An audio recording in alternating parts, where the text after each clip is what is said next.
this is the fresh detail which they say had emerged, for which reason they were going to arrest him outside of the 55 million to which he was being investigated for. Okay.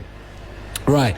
Now, it's in relation to some fictitious 5.8 million cedis contracts awarded to Bimaba Enterprise for a district needs assessment and galamsey report. Now, this is an alleged fictitious. Alleged fictitious, right? Oh, mostly when we are gleaning from court documents, then alleged vanishes from the conversation. But you're very right to say alleged. Now, Bimaba, who received the contract, made very interesting revelations to Iyoko, who've been investigating this matter, that they never bid for or executed the contract. The directors of Bimaba say that the contract documents were forged, allegedly. Okay. That the Interministerial Coordinating Committee on Decentralization paid Bimaba 5.3 million regardless of all of the things they've been telling investigators at Iyoko. Now, separately, I think there's a bit more in terms of Bimaba before this one comes. It's supposed to be in order. I mean, I've seen, yes. So, Bimaba then allegedly funneled the money to procure Masters and Zone Construction Limited, to which the directors are the same. So, a bit more in terms of an explanation. So, the money is paid to Bimaba Limited. They have not done any work. They said that they didn't execute the contracts. They've told the Iyoko investigators that the contract documents were forged. Then, whilst the money is sitting in the account, they transfer it to another company. To Procure Masters, where the directors of Bimaba are the directors of Procure Masters. So, same directors of two separate companies. They transfer the money from one company to another.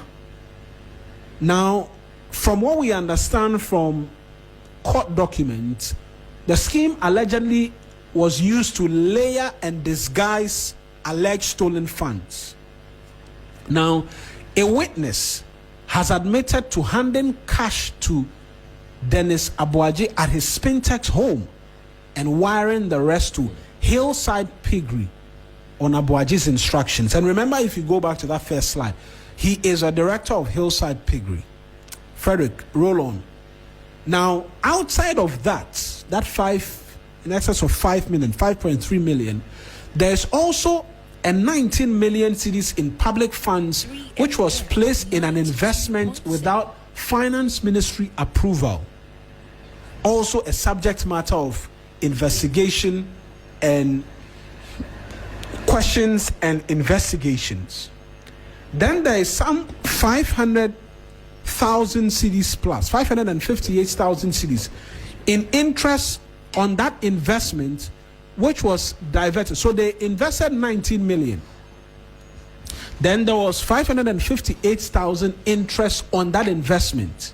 Now that money allegedly has been diverted by Gerald Appiah via PNY Investment Limited with Dennis Abuaji's knowledge.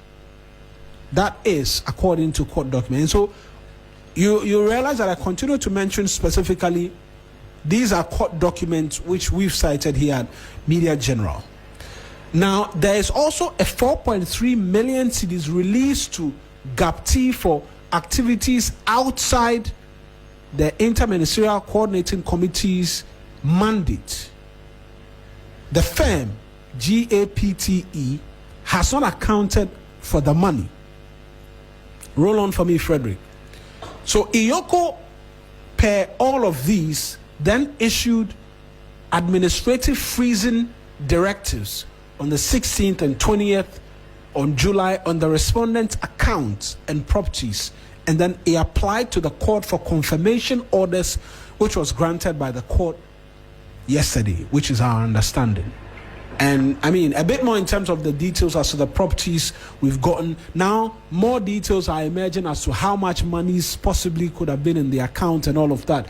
7-bedroom residential property at Latte, 2-bedroom residential property at Spintex, a residential apartment at Adringano, approximately 15 acres of land at Latte, and then 5 bank accounts. So those are the details which I imagine which are of quite some interest to a number of people, and their conversations which are being stoked left, right, and center. I just took time to go through the details. Now I can come to the rest of the guys to get reactions quickly in relation to it. I don't know if I should start with I'll start with Patrice.